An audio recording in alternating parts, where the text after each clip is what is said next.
بسم اللہ الرحمن الرحیم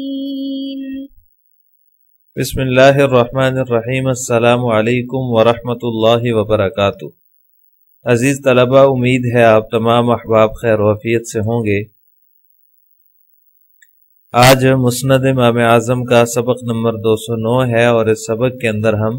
جنت جانے کے لیے اعمال کی ضرورت، عقب کی مراد اور سورۃ اللیل کی آیت نمبر 6 کی تفسیر کا بیان پڑھیں گے۔ وبه قال حدثنا ابو حنیفة عن سلمة عن ابی الزعراء من اصحاب ابن مسعود قال قال رسول اللہ صلی اللہ علیہ وسلم ليخرجن بشفاعتی من اہل الایمان من النار حتى لا يبقى فيها احد الا اہل هذه الآیة ما سلككم في سقر قالوا لم نكن من المصلين ولم نكن نطعم المسكين وكنا نخوض مع الخائضين وكنا نكذب بيوم الدين حتى أتانا اليقين فما تنفعهم شفاعة الشافعين۔ حضرت ابن مسعود رضی اللہ تعالیٰ عنہ سے مروی ہے، ابو الزعراء جو کہ حضرت ابن مسعود رضی اللہ تعالیٰ عنہ کے ساتھیوں میں سے ان سے مروی ہے۔ وہ فرماتے ہیں کہ رسول اللہ صلی اللہ علیہ وسلم نے ارشاد فرمایا کہ میری شفاعت کی برکت سے اہل ایمان کو جہنم سے نکالا جائے گا، یہاں تک کہ اس میں کوئی مومن باقی نہیں رہے گا سوائے اس آیت کی وجہ سے، سوائے الا اہل هذه الآیہ، مگر اس آیت والے، یعنی اس آیت کی وجہ سے کہ تمہیں ما سلککم فی سقر، تمہیں کس چیز نے جہنم میں ڈالا؟ قالو، تو وہ کہیں گے ہم نماز نہیں پڑھتے تھے، ولم نکن نطعم المسکین، اور ہم مسکین کو کھانا نہیں کھلاتے تھے، وکنا نخوض مع الخائضین، اور ہم بیکار کاموں میں پڑے رہتے تھے، وکنا نکذب بیوم الدین، اور ہم قیامت کے دن کی تکذیب کرتے تھے، حتی اتانا الیقین، یہاں تک کہ ہمیں موت آ گئی۔ فما تنفعهم شفاعۃ الشافعین، تو انہیں اب سفارش کرنے والوں کی سفارش نفع نہیں دے گی۔ وفی روایت عن ابن مسعود رضی اللہ تعالی عنہ قال يعذب اللہ تعالی اقواما من اہل الایمان ثم يخرجهم بشفاعت محمد صلی اللہ علیہ وسلم حتى لا يبقى الا من ذکر اللہ سبحانہ وتعالی ما سلککم فی سقر قالوا لم نکن من المصلین ولم نکن نطعم المسکین وکنا نخوض مع الخائضین الی الشافعین۔ ابن مسعود رضی اللہ تعالیٰ عنہ سے بھی ایک روایت ہے کہ اللہ تعالیٰ قیامت کے دن اہل ایمان میں سے بعض لوگوں کو عذاب دے گا، پھر ان کو آپ صلی اللہ علیہ وسلم کی شفاعت کی وجہ سے، محمد صلی اللہ علیہ وسلم کی شفاعت کی وجہ سے جہنم سے نکالے گا، حتی لا یبقى الا من ذکر اللہ سبحانہ وتعالی، مگر جن کا ذکر اللہ سبحانہ وتعالی نے اس آیت میں کیا ہے، ما سلککم فی سقر، کہ تمہیں ان سے پوچھا، جب ان سے سوال ہوگا کہ تمہیں کس چیز نے جہنم میں ڈالا، تو وہ کہیں گے ہم نماز نہیں پڑھتے تھے، مسکینوں کو کھانا نہیں کھلاتے تھے، اور فضول کاموں میں، بیکار کاموں میں پڑے رہتے تھے، الی الشافعین تک، یعنی کہ شافعین تک یہ پوری آیت جو ہے اس میں جن کا ذکر ہے وہ رہ جائیں گے، باقی سب اللہ تبارک و تعالی جو ہے وہ آپ صلی اللہ علیہ وسلم کی شفاعت کی برکت سے وہاں سے ان کو نکال لیں گے۔ وبه قال حدثنا حماد عن ابيه عن سلمة بن كهيل عن ابن مسعود رضی اللہ تعالی عنہ قال لا يبقى في النار الا من ذكر الله في هذه الآية ما سلككم في سقر قالوا لم نكن من المصلين ولم نكن نطعم المسكين الى فما تنفعهم شفاعة الشافعين۔ ابن مسعود رضی اللہ تعالیٰ عنہ سے مروی ہے، وہ فرماتے ہیں کہ آگ کے اندر، جہنم کے اندر کوئی باقی نہیں رہے گا مگر جس کا اللہ تبارک و تعالیٰ نے اس آیت کے اندر ذکر کیا ہے، جو نماز نہیں پڑھتے تھے، جو مسکینوں کو کھانا نہیں کھلاتے تھے، قیامت کے دن کی تکذیب کرتے تھے، اور تو ان کو اب شفاعت کرنے والوں کی، سفارش کرنے والوں کی سفارش نفع نہیں دے گی۔ اس آیت کے اندر جن لوگوں کا ذکر ہے وہ رہ جائیں گے، باقی سب جو ہے وہ آگ سے نکال لیے جائیں گے۔ عزیز طلبہ، ان روایات میں ان لوگوں کا بیان ہوا ہے جو نماز نہیں پڑھتے، مسکینوں کو کھانا نہیں کھلاتے، یا آخرت کی جو ہے وہ تکذیب کرتے ہیں، تو ان کو سفارش بھی کام نہیں آئے گی آخرت میں۔ لیکن بعض لوگوں کا خیال یہ ہے کہ جنت میں جانے کے لیے صرف ایمان ہی کافی ہے، جو ہے وہ ہمیں تو جنت کے لیے ہی پیدا کیا گیا ہے، یا پھر جو بھی ہم اعمال کرتے پھریں ہمیں فلاں پیر صاحب جو ہے وہ فرشتوں کو چکمہ دے کر جنت میں لے جائیں گے، جنت پہنچا دیں گے۔ حالانکہ اس آیت میں جیسا کہ حدیث میں آیا ہے، جن کا ذکر ہے جو لوگ نماز نہیں پڑھتے، جو لوگ غریبوں کی مدد نہیں کرتے، مسکینوں کو کھانا نہیں کھلاتے اور فضول کاموں میں بیکار کاموں میں پڑے رہتے ہیں، تو ان کو کسی کی سفارش بھی کام نہیں آئے گی۔ تو لہٰذا دخول جنت کے لیے صرف ایمان کافی نہیں ہے، اعمال کی بھی ضرورت ہے۔ وہ لوگ جو یہ سمجھتے ہیں کہ ہمیں کسی قسم کے اعمال کی ضرورت نہیں ہے، ہمیں جنت کے لیے پیدا کیا گیا ہے، ہم جنت میں ہی جائیں گے، تو یہ ان کی خام خیالی ہے۔ اگر اعمال کی ضرورت نہ ہوتی، صرف ایمان کافی ہوتا، تو اس آیت مبارکہ کے اندر جیسا کہ حدیث میں بھی آیا ہے کہ اس آیت کے اندر جن کا ذکر ہے ان کو کسی کی سفارش بھی کام نہیں آئے گی، تو پھر اس آیت میں اعمال کا ذکر کیوں کیا ہے؟ اللہ تبارک و تعالی نے اعمال کو جو ہے وہ کیوں ضروری قرار دیا ہے؟ اعمال کی پونجی نہ ہونے کی صورت میں جو ہے وہ انسان جہنم میں جائے گا، چاہے اس کے اندر ایمان ہو یا نہ ہو۔ ایمان ہو تو بھی وہ جنت میں نہیں جا سکتا جب تک کہ اعمال نہیں ہوں گے، جیسا کہ اس آیت سے معلوم ہو رہا ہے۔ تو لہٰذا یہ سوچنا، یہ سمجھنا کہ ہمیں جنت کے لیے ہی پیدا کیا گیا ہے، ہمیں کوئی اعمال کرنے کی ضرورت نہیں ہے، کوئی بھوکا مرتا ہے تو مرے، کوئی نماز روزے کی ہمیں ضرورت نہیں ہے، کسی کی جو ہے وہ سفارش سے، فلاں پیر صاحب کی سفارش سے یا کسی پہنچی ہوئی سرکار کی سفارش سے ہمیں جنت مل جائے گی، تو یہ ان کی خام خیالی ہے۔ اعمال کی بھی بہت بڑی اہمیت ہے، جیسا کہ اس آیت میں اللہ تبارک و تعالی نے ارشاد فرمایا ہے۔ اور دوسری بات یہ بھی ذہن میں رہے کہ ایمان کے بغیر جو ہے وہ جنت کا دخول ممکن نہیں ہے، یہ بات ٹھیک ہے، لیکن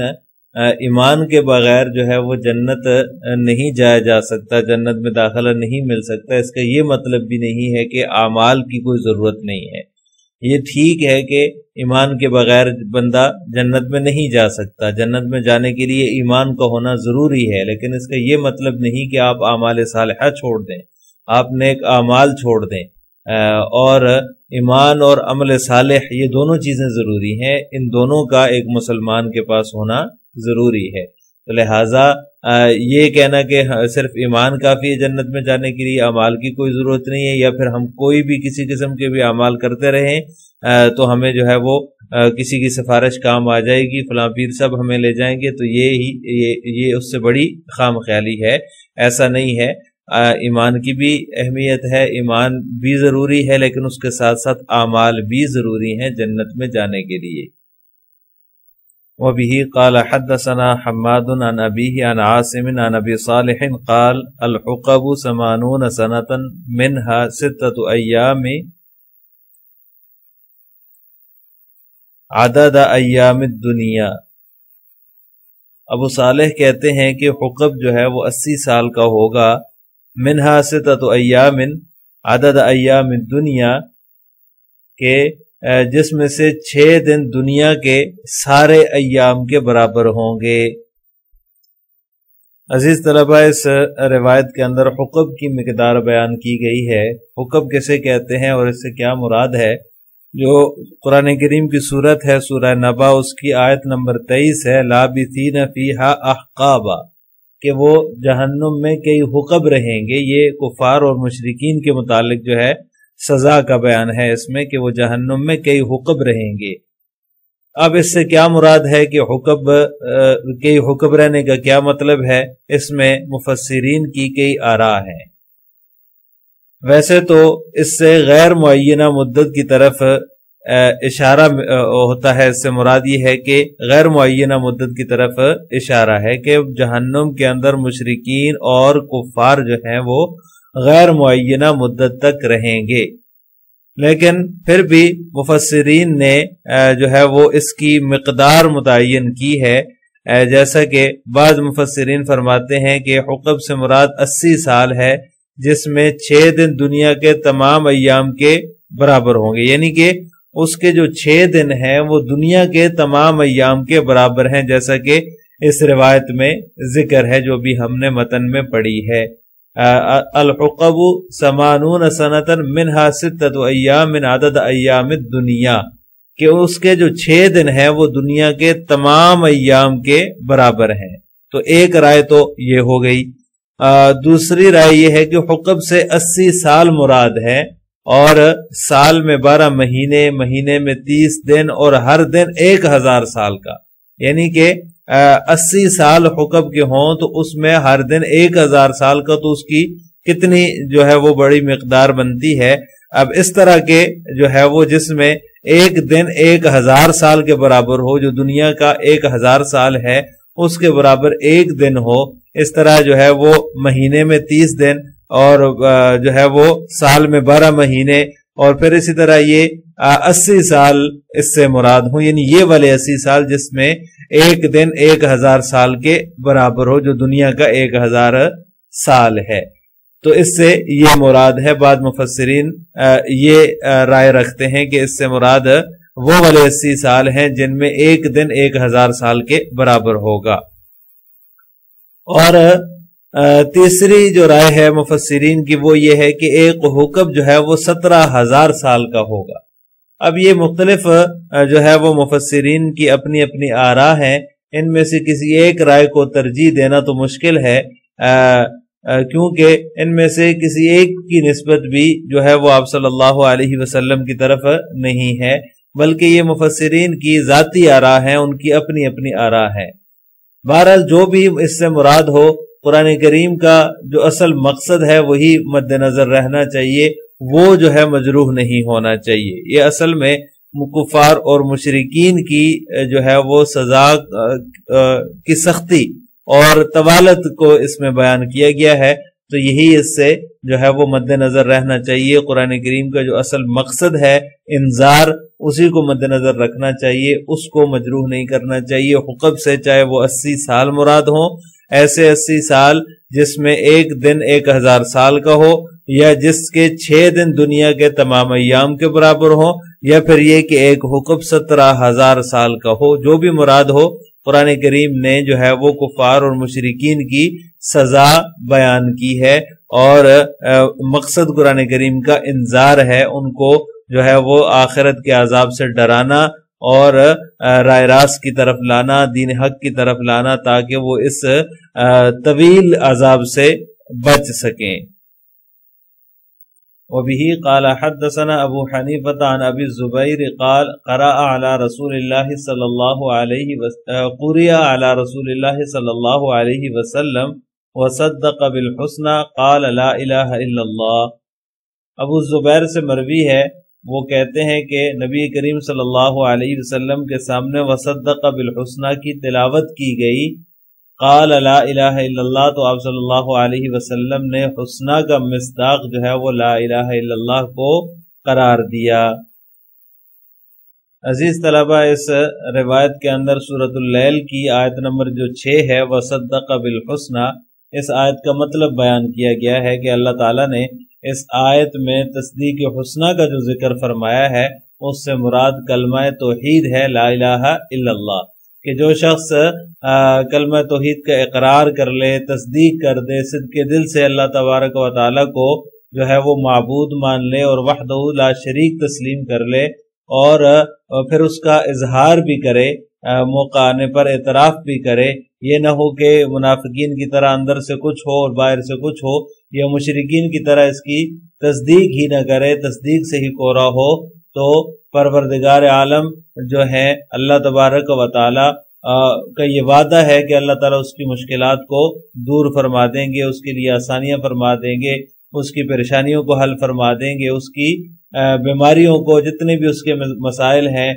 قرضوں سے خلاصی ملے گی، کشادگی ملے گی، بیماریوں سے نجات ملے گی، زندگی کے ہر شعبے میں اللہ تبارک و تعالیٰ اس کے لیے آسانیاں پیدا فرمائیں گے۔ اور جس نے بھی ایسا کیا، صدق کے دل سے کلمہ توحید کا اقرار کیا، اعتراف کیا، اللہ تبارک و تعالیٰ کی ذات کو وحدہ لا شریک تسلیم کیا، تو اللہ تعالیٰ نے اس کے لیے آسانیاں پیدا فرمائی ہیں۔ ہمیں بھی اللہ تبارک و تعالیٰ وہ آسانیاں نصیب فرمائے۔ آخر میں آپ سے 2 سوال ہیں۔ نمبر 1، دخول جنت کے لیے اعمال کی ضرورت ہے یا صرف ایمان کافی ہے؟ نمبر 2، حکم سے کیا مراد ہے؟ صرف 2 آراء کا ذکر کریں۔ ان دونوں سوالوں کا جواب آپ نے کمنٹ باکس میں دینا ہے۔ السلام علیکم ورحمۃ اللہ وبرکاتہ۔